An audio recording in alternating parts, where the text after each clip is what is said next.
Dirige Darío Fernando Patiño. Conduce Jorge Alfredo Vargas. Aquí estamos, un saludo muy especial para nuestros televidentes dentro y fuera de Colombia que nos siguen a través de Caracol Internacional y de nuestra página de internet www.caracoltv.com. Hoy con el reconocido poeta Juan Manuel Roca, en un particular análisis de la actualidad nacional, y con una médica barranquillera especializada en una actividad que cobra mucho auge, el rejuvenecimiento vaginal. Se enciende el radar. El momento actual de Colombia con los ojos de un poeta crítico, Juan Manuel Roca, Premio Nacional de Poesía, habla con Antonio Morales sobre la pérdida de valores. Dice que hay un aturdimiento intelectual en el país, advierte sobre una inminente guerra del agua y destaca el resurgimiento de la cultura en medio de la crisis. Cada día, más mujeres acuden al quirófano, pero esta vez por una novedosa cirugía, el rejuvenecimiento vaginal, que se logra, quienes lo solicitan y quienes lo agradecen.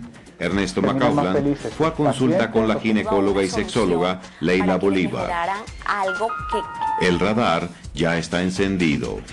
A lo largo de la historia, los poetas y en general los escritores han sido como una especie de conciencia de los países.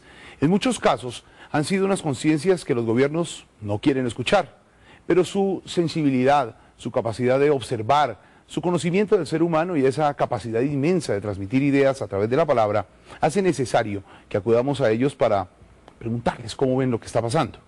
Es como una cita periódica con el médico. Por eso hoy, con nuestro tradicional enfoque de los viernes, no hemos invitado a un político o a un economista para hablar de Colombia. Hemos buscado a uno de los más reconocidos poetas colombianos, el antioqueño Juan Manuel Roca, Premio Nacional de Poesía. Antonio Morales lo llevó a recorrer los caminos de la moralidad, la antioqueñidad, la política y el uribismo. Aquí está el resultado. Antonio Morales entra al radar. Juan Manuel, empecemos con un tema un poco triste y sórdido, pero son cosas que toca hablar con una persona como usted. Y es que hay un sentimiento en muchos sectores del país, en la intelectualidad, en sectores sensibles, de que producto de todos nuestros conflictos, la guerra, el narcotráfico, la violencia, el alma de la sociedad colombiana está un poco podrida y triste. Hay unas interpretaciones inmorales de la vida cotidiana, el avionismo, el oportunismo, el pasar por encima de los demás. ¿Cómo ve usted este país hoy así? Yo creo que el país, fundamentalmente a partir de todo el influjo del narcotráfico, ha sufrido una fisura en lo más profundo de su alma y sobre todo en su aspecto moral. Porque realmente uno se da cuenta que es imposible pedir una cultura orgánica en un país inorgánico, pero hay una cultura que se ha enquistado en el hombre colombiano a partir de esa falta de organicidad y de autenticidad que va al garete y que va detrás del mejor postor, que siempre es el mayor impostor. El que más poder tiene. El que más poder tiene. Entonces parece legitimarse cualquier tipo de acción. No hay amigos sino peldaños, no hay copartidarios sino gente que en algún momento de una manera sucedánea puede servir para mis propósitos individuales. Hace poco leía una encuesta que hicieron en algunos colegios del país y la pregunta que se le hacía a los chicos, a los muchachos de los colegios era si ellos legitimaban la ilegitimidad, es decir, si era valedero cualquier cosa con tal de obtener lo que se quería. Sí. Y un porcentaje de un 95% decía que era permisible. En un país supuestamente católico, de mayorías católicas, el principio fundamental del catolicismo, que es el amor y el amor al prójimo, uno siente que en no pocas ocasiones se ha convertido en el concepto de enemigo. ¿Cómo salir de esa concepción de que el otro es el enemigo y no el prójimo, su similar, su amigo? Yo creo que fenómenos como, por ejemplo, toda esta cosa de la seguridad democrática que hace ver en el otro el espía, el enemigo, o convertirlo a uno en el delator, en el sapo, en el que está de voyerista de las acciones del otro, con el fin de denunciar y de ganarse, digamos, prebendas. Pues a mí me parece que eso está muy metido también en el alma del hombre colombiano, ¿no? Sin embargo, Juan Manuel, a propósito del sapo, si hay algo que tiene un castigo social, no necesariamente jurídico, pero sí social, es el sapo. Yo creo que ya no. Yo creo que ya hay una mentalidad con todas estas, digamos, propósitos de normas para que esos efectos de la delación y del entrometimiento en la vida individual y de sojuzgamiento del individuo por parte del establecimiento, que todo eso conforma un magma en donde la sapería es una cosa bien vista. ¿Cómo ve usted esa sensación nacional de que hemos heredado de Antioquia esos vicios contemporáneos tan dolorosos como el sicariato, como el narcotráfico, parte de la guerra? Yo creo que es un poco sesgada esa visión y no injusta del todo tampoco. Porque si uno se pone a pensar, por ejemplo, en los comuneros de Guarne, que fueron anteriores a los comuneros en Santander, y a partir de ahí en figuras tan descollantes desde la transgresión, como por decir algo Fidel Cano, Baldomero Sanincano, Luis Tejada, Ricardo Rendón, María Cano, Torres Giraldo, Estanislao Zuleta, Fernando González. La lista es enorme. Perfidio, Barba Jacob, etcétera, etcétera. Pues uno ve que hay una Antioquia contestataria. De esa Antioquia contestataria, en el ámbito político actual, pues uno ve que de esa tradición contestataria viene una figura, para mi manera de entender, como Carlos Gaviria.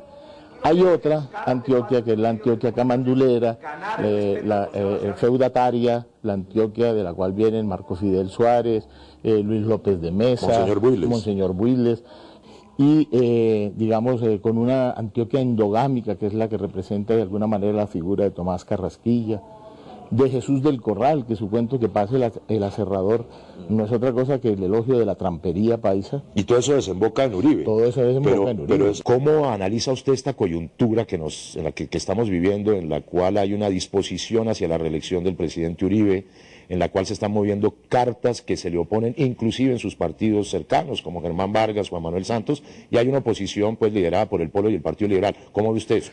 Así como hay los vendedores de humo, hay alguien peor que son los compradores de ese humo.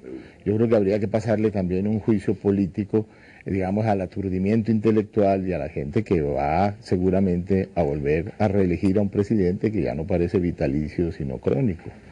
Pero usted sí está convencido de eso, porque hay variables, ¿no es cierto?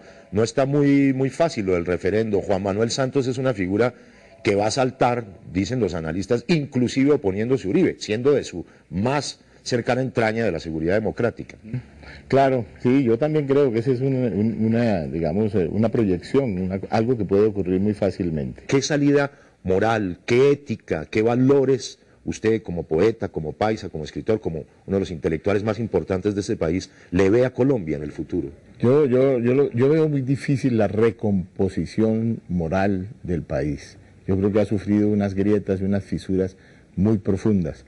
No quiero ser absolutamente pesimista y negarme a que haya algunos mecanismos para que el hombre colombiano vuelva a recuperar, si alguna vez lo tuvo de una manera tan clara como creemos tenerlo, pues una actitud moral, una actitud ética frente a su país y frente a sí mismos. ¿Cómo ve esa relación entre el gobierno de Uribe, dedicado pues a la guerra, y esa fuerza social que venía en Colombia y que de alguna manera no coincide con los propósitos de Uribe?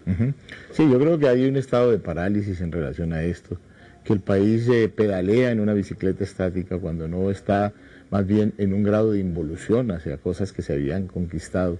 ¿Y es usted tan pesimista en el campo que le ocupa más precisamente, el de la cultura, el de las artes, el de la cultura en el sentido antropológico de la evolución del pueblo colombiano? ¿Cómo ve eso? Porque uno pensaría que allá hay cosas muy optimistas, ¿no? En la medida en que hay una encrucijada histórica como la que vivimos, parece que la cultura deja de ser una cosa de diletancia, que deja de ser una cosa puramente manierista, para que tenga un sentido, una razón de ser. Y yo creo que nunca en este país había una conciencia más clara en los realizadores de arte, en las artes plásticas, en la poesía, en buena parte de su literatura, quizá en el cine, aunque no soy un gran conocedor de lo que ocurre con el cine en Colombia, pero yo pienso que el meridiano, digamos, de la paz en Colombia tendría que pasar por la cultura. Y hay otra arista esa de la cultura, como le decía, más antropológica, en el sentido de la organización de la gente. No hablemos de organizaciones populares, ni de política, ni de partidos. Y es que uno sentiría que frente a la desaparición del Estado, frente a los conflictos, frente a esos procesos retardatarios, la gente se ha organizado. Las madres comunitarias, las minorías, la minga, hay una cantidad de expresiones culturales en el país, ¿no? ¿Cómo las ve usted? Sí, yo creo que se ha fortalecido muchísimo eso, ¿no? Y digamos que la punta de lanza de eso, yo creo que es el movimiento indígena, ¿no? Que da una lección permanente con sus mingas y sus actitudes, digamos, de neutralidad y a la vez de beligerancia para los dos sectores en conflicto. Hagamos ficción. los recursos naturales no renovables generalmente conducen a guerras imperiales. Nosotros tenemos mucha agua y se empieza a ventilar el tema de, al no haber terminado esta guerra sin solución en que vivimos, empezar a abordar una nueva guerra cuya semilla parecía estar sembrada, la guerra del agua. Sí. ¿Cómo ve usted eso casi que desde la ficción?